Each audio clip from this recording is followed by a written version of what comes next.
నమస్తే. ఇప్పుడు మనతో పాటు ఎవరున్నారు అనుకుంటున్నారా? రాజన్న గారి బెస్ట్ ఫ్రెండ్ అయిన సోమ్ భూపాల్ రెడ్డి గారు ఉన్నారు. అన్న ప్రతి ఇంటర్వ్యూలో ఆ అన్న పేరైతే చెప్పడం మరువరు. ఎందుకంటే తను వచ్చిన పొజిషన్ ఇక్కడి వరకు అనంటే తన ప్రోత్సాహంతోనే. ఇప్పుడైతే మనకి అన్న మాటలలోనే తెలుసుకుందాం. అన్న నమస్తే. నమస్తే. అసలు మా రాజన్నని పరిచయం చేసినందుకు థ్యాంక్స్. అసలు ఆయన నువ్వు పొజిషన్కి తీసుకొచ్చినందుకు కూడా చాలా థ్యాంక్స్ అన్న. ముందే మీ దోస్తు గురించి ఒక దోస్తు సాంగ్ మళ్ళీ.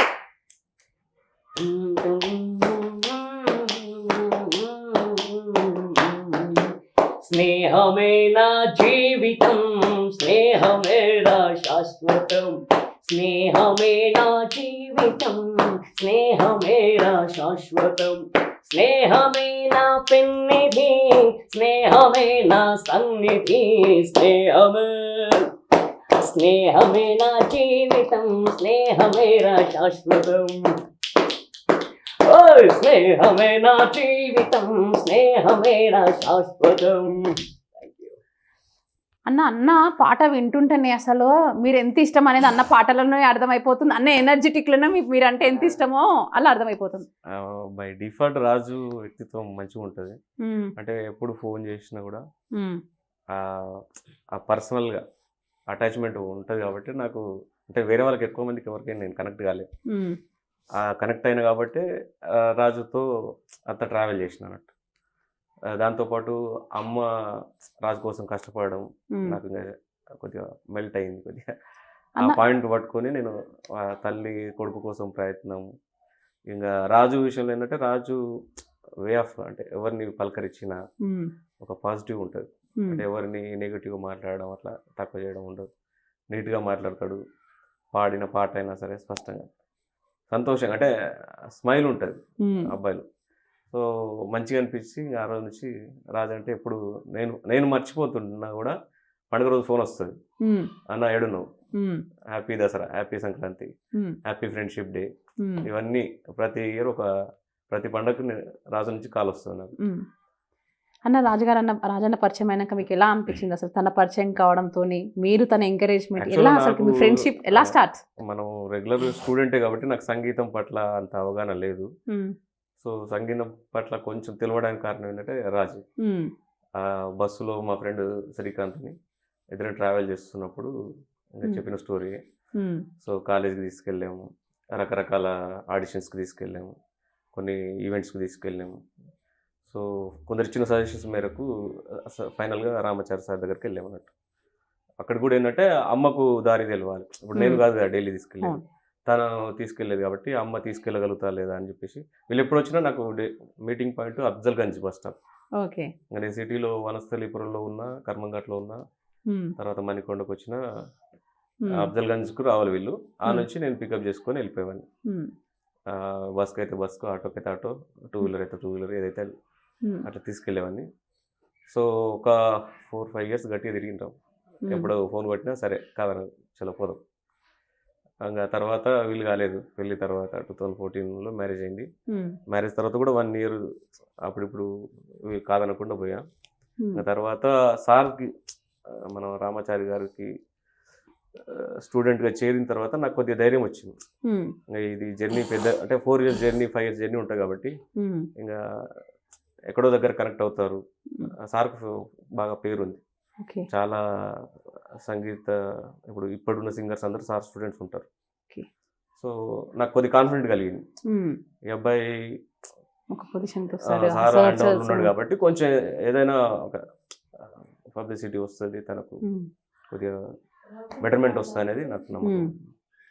అన్న రాజన్న గురించి ఒక్క మాటలో ఏం చెప్పాలనుకుంటారు మీరు? అసలు మంచోడు, అంతే అంతే. మంచోడు రాజు, అంతే.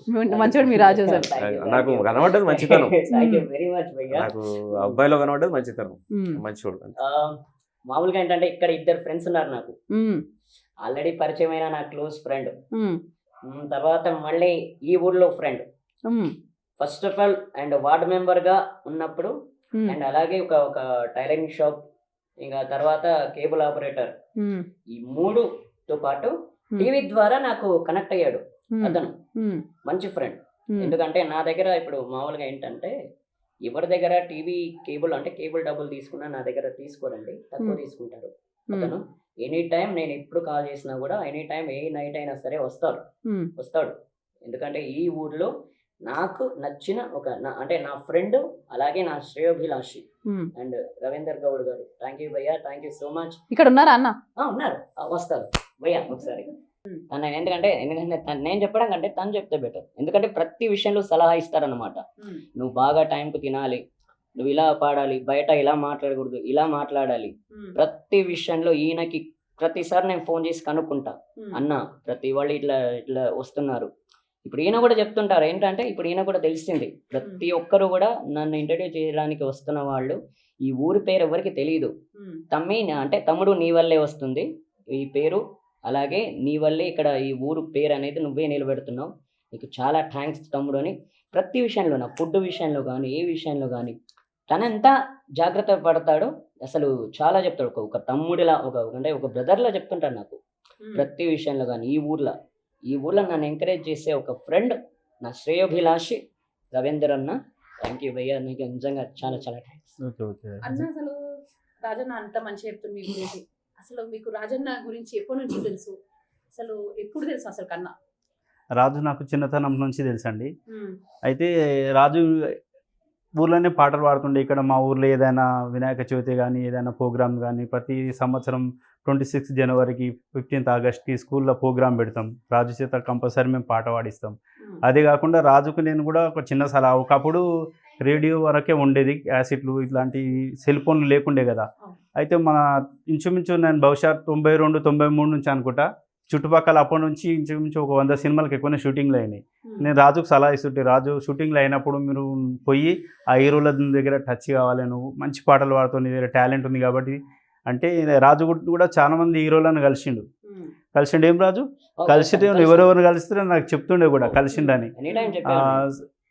పట్నాయక్ కలిసిండు రాజుకు, మ్యూజిక్ డైరెక్టర్ సింగర్ పట్నాయక్ గారు కలిసిరు, మళ్ళీ సునీత మేడం కలిసిరు, దిల్ రాజు గారు కలిసిరు, ఎవరెవరు కలిసిరు. వాళ్ళతో ఫోన్ కూడా మాట్లాడుతుండే, నాకు చెప్తుండే కూడా. అంటే ఇంకా మంచి లేదు రాజు, నువ్వు ఇట్లనే ప్రయత్నం చేస్తుండు, ఇంటి దగ్గరనే ఉంటే నీకు టాలెంట్ ఉంది, మన ఊరి వరకే పరిమితం అవుతావు, నువ్వు బయట పోతే మంచిగా ఉంటుంది అని చెప్తే పాపం వాళ్ళ అమ్మ చాలా కష్టపడిందండి. ఇతను రాజు వెనకాల విజయం, ఈరోజు ఇంత విజయం కారణం వాళ్ళ అమ్మనే. రాజుతో పాటు వాళ్ళ అక్క కూడా ఉండే, ఆమె కూడా కళ్ళు లేకుండే. ఇద్దరిని భరించి ఆమె మస్తు కష్టపడింది. అనారోగ్య కారణంగా ఆమె చనిపోయింది, పసుకలు వచ్చి. ఆ రకంగా అదైంది. ఆ తర్వాత మొత్తం రాజునైతే ఇక 24 hours ఆమె కారణం, విజయానికి కారణం ముందు రాజు వాళ్ళ మమ్మీ, తర్వాత అన్న కూడా గ్రేటు. ఎందుకంటే మేము ఊర్లో ఉండి చెప్పడం వరకే కానీ టైం తీసుకొని ఇంచుమించు ఒక నెల రోజులు సార్ దగ్గరికి తీసుకుపోయి విద్యానగర్ క్లాస్కి రెగ్యులర్గా తీసుకుపోయిండు. మేము చెప్పినంత వరకే కానీ ఎప్పుడు కూడా అంత అది చేయలేను. కొన్ని సలహాలు ఇస్తుంటే రాజు కూడా పోతుండే చేసిండు అట్లా. రాజన్న ఇప్పుడు ఇద్దరు ఫ్రెండ్స్ పక్కన ఉన్నారన్న, అసలు వాళ్ళిద్దరు మాటలల్లా వింటుంటే నేను చెప్తున్నా కదా, ఇద్దరు నా క్లోజ్ ఫ్రెండ్స్ అని. మామూలుగా ఇతని ఊర్లో నా ఫ్రెండ్ అండ్ నా శ్రేయోభిలాషి. అంటే ప్రతి విషయంలో కానీ ఏ విషయంలో కానీ ఎంత జాగ్రత్తగా ఉండాలి, బయట ఎలా మాట్లాడాలి, ఎవరికి ఎలా రెస్పెక్ట్ ఇవ్వాలి, ఇతను సలహా ఇచ్చేవాడు ప్రతి విషయంలో కూడా. ఎందుకంటే ఇతన్ని చేసే ఎంకరేజ్మెంట్ మామూలు ఎంకరేజ్మెంట్ కాదు. ఇప్పుడు నా ఫ్రెండ్ ఎంత హెల్ప్ చేస్తున్నాడో ఇతను అంతకంటే ఎక్కువ సలహాలు ఇస్తాడు ప్రతి విషయంలో కానీ. ఇలా ఉండాలి, ఇలా ఉంటే బాగుండదు. ఇంకోటి ఫుడ్ విషయంలో కూడా నాకు చెప్తుంటారు. అలాంటి ఒక ఫ్రెండ్ ఈరోజు ఈ ఊర్లో ఉన్నారు. అందుకే నేను తనని కావాలని పిలిచాను, ఈరోజు రావాలి, మీకు కూడా పరిచయం చేయాలి కదా, అలా పిలిచాను. అందుకే ఈరోజు కరెంటు పోగానే నేను పిలిచాను, అన్న ఇట్లా ఇంటర్వ్యూ జరుగుతుంది, మీరు రావాలని చెప్తాను. కాబట్టి అతను చాలా చెప్తుంటారు. అన్న గురించి కూడా నాకు ఎన్నోసార్లు చెప్పిండు, చూద్దాం అని అనిపించింది. ఇద్దరిని కూడా ఒకటే రోజు ఈ రోజు నిజంగా మీ ఇద్దరిని కలవడం నా అదృష్టం భయ్యా. ఎందుకంటే మీరు ఇలా కలవడం అంటే చాలా హ్యాపీ కదా. చాలా విషయాలు అండి ఈ ఊర్లో నాకు ఎంకరేజ్మెంట్ ఉంది అంటే అది ఇతని వల్లే. మ్యూజిక్ కూడా నేర్చుకోనికే పాపం మృదంగం గురించి ఒక అతను తీసుకెళ్ళి కొన్ని డబ్బులు ఇచ్చిందని చెప్పిండు, అది మొత్తం ఇప్పలేదు. చాలా నాకు సంవత్సరానికి ఎక్కువ సరే ఇప్పిస్తుండు కానీ ఊరుకున్నా నేను. అన్న ఇంతవరకు ఇప్పిలే అంటే మళ్ళీ కొంచెం నేను కూడా మాట్లాడి కొంచెం హెల్ప్ చేసి మృదంగం ఇప్పించింది గారు. ఎందుకంటే ఏ రోజైనా మా రాజు మంచి కావాలి, ఆయన దగ్గర టాలెంట్ ఉంది కాబట్టి అది బయటికి తెలిస్తే, ఇప్పుడు టాలెంట్ అయినలోకి ఎంతమందికి చెప్పినా అది ఉపయోగం లేదు, ఉంది కాబట్టి అది సద్వినియోగం అయింది. రాజు వల్ల మా ఊరికి కూడా మంచి పేరు వచ్చిందండి. థ్యాంక్ యూ అన్న, థ్యాంక్ యూ భూపాల్ రెడ్డి అన్న, థ్యాంక్ యూ నరేంద్ర అన్న, థ్యాంక్ యూ రాజన్న. రవీంద్ర అన్న Okay. పేరు మర్చిపోతున్నారు మాధవి గారు. మీ మాధవి గారు వీళ్ళు పేరు మర్చిపోవాలి, మీరు మర్చిపోతున్నారు, ఇదేం బాగాలేదు. ఎస్ నిజంగా చాలా గ్రేట్ ఫ్రెండ్స్ వీళ్ళిద్దరు. నేను ఓకే రాజు. ఎస్ రాజు ఒక్కొక్కసారి ఇంతకుముందు ఒక ఇంటర్వ్యూలో బాధపడుతుంటే నేను చూసిన ఇంచుమించు నాకు తెలిసి 1990 కంటే ముందు రాజు ఊర్లోకి వెళ్ళి బయటికి వెళ్ళలేడు. ఇట్లా షూటింగ్లో అయితే అక్కడక్కడ అయినప్పుడు వీళ్ళని కలుస్తుంటేనే బయట పబ్లిసిటీ అవుతాడన్న ఉద్దేశంతో మళ్ళీ ప్లస్ క్లాస్కి పోతుండు, మ్యూజికల్ క్లాస్కు. ఆ ఉద్దేశంతో రెగ్యులర్గా బస్సులు వెళ్తుంటాడు, వస్తుంటాడు. ఇప్పుడు మీడియా ద్వారా పబ్లిసిటీ అయ్యిండు. కానీ రాజు రోజు ఇంతకుముందు బస్సులో వెళ్ళి వస్తుంటే కూడా ఊర్లో ఏమనుకుంటున్నారంటే పాపం కళ్ళు కనిపించాయి కదా, వాళ్ళ అమ్మ తీసుకొని పోతుంది కదా, ఏమన్నా అడుకోనికి పోతారేమో అన్న ఫీలింగ్తో ఉంటుండే. ఆ విషయంలో రాజు చాలా బాధపడుతుండే. కానీ అతను ఎప్పుడు కూడా బయటికి ఆ రకంగా పోలే, క్లాస్ గురించే పోతుండే రెగ్యులర్గా. ఆ విషయంలో రాజు చాలా బాధపడుతుండే. ఇప్పుడు ఆ విషయం కొంచెం పబ్లిక్ తెలియదు కాబట్టి నేను చెప్పాలనుకుంటున్నా ఈ విషయం. వాళ్ళు అంటే ఆ విషయంలో గ్రేట్ అనిపిస్తుంది. అది అనుకోకుండా ఇచ్చింది అనుకోండి, దాన్ని రిజెక్ట్ ఏం చేయరు. అట్లా చెప్పేసి ఎప్పుడు కావాలని దాన్ని వీళ్ళు ఎప్పుడు కూడా బస్ ఇక్కడ తిరగడం క్లాస్ విషయంలోనే బస్సులు ఇట్లా పబ్లిక్ జర్నీ చేసిండు. తల్లి ఇంటెన్షన్ ఏంది, కొడుకుకు పాటలు పాడతాడు కాబట్టి ఇక్కడ ఒక దగ్గర వాడు ఎక్కడ కావాలంటే అక్కడ తీసుకెళ్ళడం. ఈయన ఏంది, నాకు ఎక్కడ ఒక దగ్గర అవకాశం వస్తుంది, పలానా వాళ్ళు చెప్పారు పలానా చోటుకి వెళ్తే ఏదో జరుగుతుందని, అక్కడికి వెళ్ళి అది అవుతుందేమో అని ప్రయత్నం చేయడం. బహుశా నాకు తెలిసానా నేను అనుకుంటా వీళ్ళ అక్క చనిపోయిన తర్వాతనే వాళ్ళమ్మ కొంచెం ఫ్రీ అయింది. ఇద్దరు ఉండే, వాళ్ళ అక్క కూడా కళ్ళు కనిపించకుంటుండే, ఇద్దరు ఉండే కాబట్టి ఆమె బయటికి తీసుకెళ్ళలేకపోతుండే. అప్పుడు ఆమె చనిపోయిన తర్వాత ఇక ఒక్కడే ఉన్నాడు, ఇంకా ఎక్కువ టైం తీసుకుంది నాకు తెలిసి. అంతే కదా రాజు? అంతే అన్న. లక్కీగా వీళ్ళ బావ అదృష్టానికి ఇక్కడే ఉండడం పక్కనే అది చాలా ప్లస్ పాయింట్. వాళ్ళు అంటే ఆడపిల్ల కాబట్టి వాళ్ళ అత్తారింటికి దూరం వెళ్ళిపోతే వీళ్ళు ఒంటరి అయ్యేది. రాజు దిక్కెళ్ళి ఇక్కడ వచ్చి సెటిల్ అయ్యి ఉన్నారు, వాళ్ళు ఇబ్బంది పడతారన్న ఉద్దేశంతో. అంటే ఇంకా పెళ్ళి అయింది కాబట్టి ఇంకా రాజు కొద్దిగా ఇక్కడ ఎవరు లేకుంటారు, అమ్మకపోతే ఇబ్బంది అయితే అనుకున్నా. కానీ ఒకసారి కలిసాను బాగా, ఆయన పరిచయం చేసుకొని చాలా మంచిగా మనిషి. ఆయన పని చేసుకుంటూ ఇవన్నీ చూసుకుంటూ వాళ్ళకి 100% సపోర్ట్ ఇస్తున్నాను. అసలు నేను ఈరోజు అయితే చాలా హ్యాపీగా ఉన్నాను, ఎందుకంటే రాజనన్ గారికి కలిసినాను. అసలు ఎవరికైనా సరే ప్రతి ఒక్కరికి ఇన్స్పిరేషన్ అనేది ఉండాలి. తన ఫ్యామిలీ అండ్ ఫ్రెండ్ అయిన భూపాల్ రెడ్డి అన్న అండ్ ఇక్కడ ఊళ్ళో కూడా చాలా సపోర్టింగ్ ఉన్నారు. అసలు అన్నని చాలామంది సపోర్ట్ చేస్తున్నారు కాబట్టి అన్న ఈ పొజిషన్లోకి వచ్చిందని చెప్పొచ్చు మనము. సో ఇంకా అన్నకు మంచి మంచి అవకాశాలు, పెద్ద అవకాశాలు రావాలని మనస్ఫూర్తిగా కోరుకుంటున్నాను. థ్యాంక్ యూ, నమస్తే.